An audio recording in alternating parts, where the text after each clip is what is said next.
program are those of the participants and do not necessarily reflect those of Rogers or Rogers TV.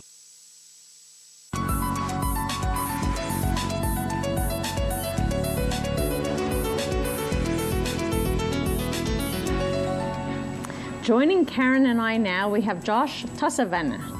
I hope I'm saying that correctly. Close enough. A Markham resident. And, you know, Josh, I just recently got to know you. Because of a poll that we did on Facebook that Karen helped me with a little bit. And you got so engaged in arguing with a local councillor on the poll. I said, Josh, you know, we're taping a show later today. You've got to come on. So I'm glad that you dropped whatever it was you were planning to do. And well, thank you very much. And traveled out here. So what are your concerns, Josh? Well, I mean, as earlier stated, I think that the main concern I have here is rather simple: is can we get an NHL team up here or a major sports team up here? And you know, and what's the town doing building a 20,000 foot or 20,000 seat stadium when you know, Markham Stouffville Hospital still has to run, you know, voluntary contribution campaigns in order to expand themselves. You know, I think if we're going to be raising $300 million worth of taxpayers' money or developmental fees, it should be going to the taxpayers through infrastructure rather than hockey. Well, that's very good points, right, Karen? I mean, This is the problem is, you know, just like household budgets, you know, people get caught up, they want to put in a pool, they want a bigger TV, and the reality is the no fun things like fixing the roof. It takes a mature adult to say, hey, you know what, first we have to fix the roof and do all the basics with the house, and then we can do the fun stuff. And, you know, it seems that we're running out of money. I mean, there's just so many taxpayers. The reality is that the taxpayers, there's how many taxpayers, and there's so many different levels of government. So we have the poll up on the screen, and I hope people at home are watching it. But, you know, the reality is that what can the average person do? What, you know, Karen is out there, she's involved in the Ratepayers Association. Yeah. So what do you say to people? When people say, Karen, I don't know what to do. We don't have, we basically up and said, you know, Markham wants to build a 20,000 seat arena, what's your opinion? We shouldn't be in the business of owning an arena. Okay, do you want to sign the petition? Give me the paper and we'll sign it. And they signed it on the spot. There is no question. Like I said before, out of 600 people I've spoken to, there's probably 3 or 4 that said, I don't care if it goes in the property taxes. Other than that, nobody thinks the town of Markham should be in this business. We have no debt. So why are we going into $325 million worth of debt? People keep forgetting there's interest on top of that. That's $496 million when you count the interest for 20 years. Why was it not put in the newspaper for a request for a proposal? Mr., who's Markham International Sports Training Academy, that went into the newspaper for an RFI. Why didn't this go into the newspaper? And same thing you asked before. Investors, why are they not lining up at our door? Either A, they think it's a done deal, or B, there's no money to be made.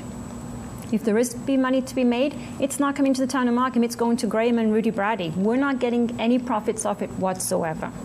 It's frustrating. It's frustrating. I sense your frustration, and I'm just really surprised that we're not. There's no kind of government intervention in terms of other levels of government don't have to be involved in a project of this magnitude. What is there in the Municipal Act that says that, you know, why only $325 million? What if a local council gets together and decides that they want to build some kind of Taj Mahal for, you know, $1 billion? I mean, where is the limit to what the taxpayers can be on the hook for? There is a limit. I tried reading the Municipal Act last week. It's very hard to understand. You almost need a lawyer to go through it and see what's what. There is a limit on what they can spend. There's been questions saying with the voluntary mandatory contributions. That's a voluntary contribution, it's not mandatory. So what happens if the developer pays it today, the market crashes and they're not selling those condos? What happens if the developer takes the town to the OMB and says, I was forced under duress to make a voluntary payment, I want that money back? And we're not talking about a couple of $1,000s here, we're talking about $4 million, $5 million, $6 million that these developers are being asked to pay. What happens when the town has to give this money back? Who's going to pay that money back to the developers? We are. It's going to go on our taxes. And that's why, personally, I think that you know, this isn't, you know, renaming someone's street or you know, Highway 7 into 7th Avenue, if you remember that one, or you know, calling ourselves a city. I mean, this is a massive project, and quite frankly, I don't think that 13 people is enough to make a decision like this. I think that the city or the citizens of Markham, they do actually need to get involved and, perhaps do, again, as it was earlier stated, a referendum or a plebiscite, as expensive as it might be, because this is going to change the future of our city. Well, it's going to change the future in terms of, monetary. The city's going to go into debt, and it's been debt-free for a while. But what about the quality of life for the people living near the arena? Oh, yeah. Like I don't live too far from that arena, and I go to the local YMCA, which is going to be right next door.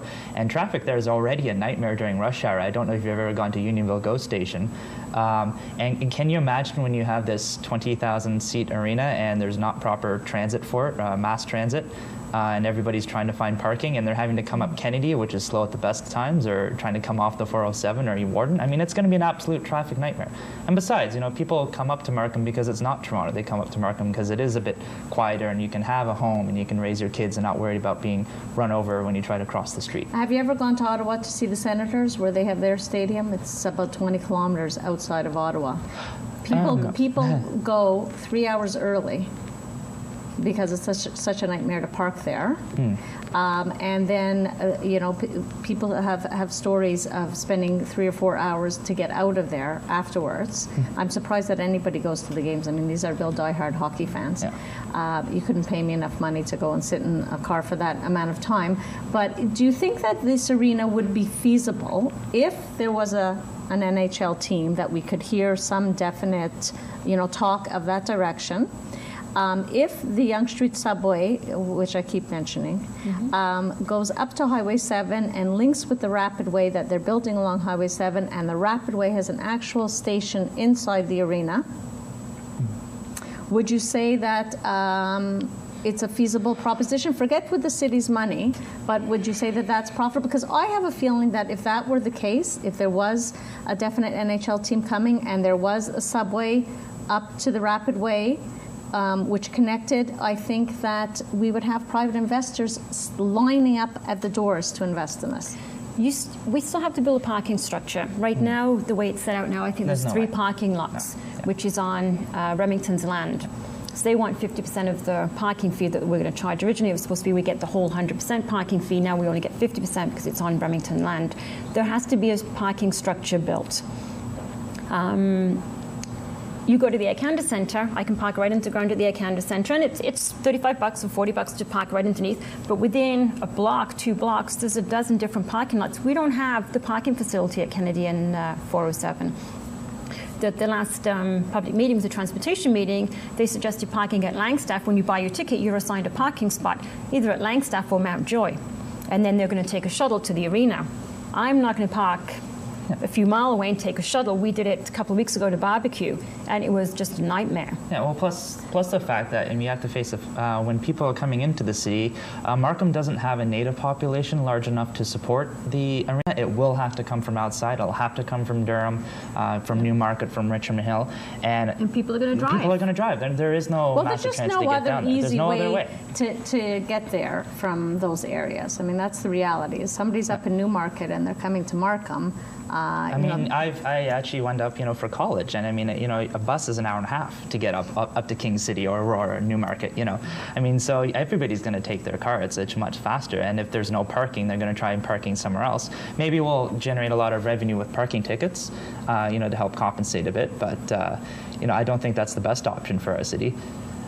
No. You know what? I don't see how it's feasible on so many different levels. And I think what bothers me the most, actually, is the whole democratic process. I'm happy to look into it. I'm trying to keep an open mind. It's it's a little bit, the subject is honestly, just the last year that I've been hearing more and more about it in the news. But I'm concerned with sort of the fact that most residents believe that the politicians have their best interests at heart. And I don't know if that's true in this case. I'm really wondering what's driving this.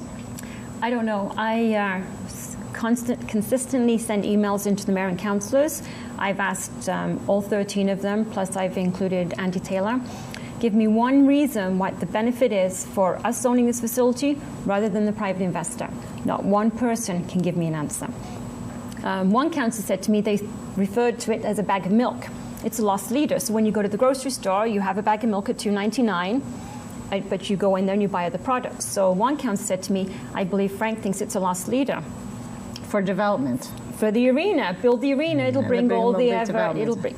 But if it was owned by the private sector, it would bring in the same amount of jobs, same construction, same everything. There is no difference except for we wouldn't be on the hook for $325 million, plus the parking, plus the road improvements and everything else. Yeah, and there's a big chunk of the plan missing. I mean, you have the stadium, which is great, but what about what's around the stadium? I mean, what else is going into this plan? I mean, they're just focusing on the center of it, which it would be an important cornerstone, this building. But, I mean, what about all of our other residential areas and other businesses that are going to come into? There's no plan whatsoever. It's just let's get this thing in the ground as fast as we possibly can. And what's the rush?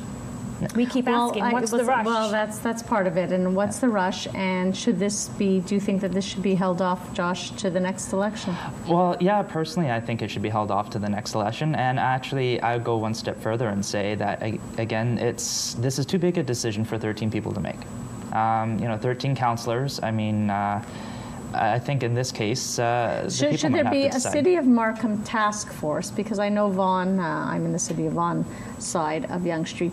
They have a new task force actually that they're just setting up for condominium issues because there's so many more condos being built, and they have their own sort of set of issues in dealing with the city. And I'm guessing that they think that they should be paying lower municipal taxes even, which is really going to cripple a lot of the planning, because a lot of the planning is to push for condos. Why? Because they pay well more than their share in municipal taxes. They take far less in services than private homes. So is this just a push for development and to try to collect higher taxes from the developers? I'm concerned on so many levels. Well, seeing as was earlier stated, and I keep using that phrase, that we might not actually be making money on this. We might be losing money on this. Well, I think that's what concerns. And I think that's what will happen. I don't see how the council must know that. I mean, that this is a risky gamble. Well, I'm hoping we're going to be talking to the council. We're going to take a short break, and we'll be right back after this.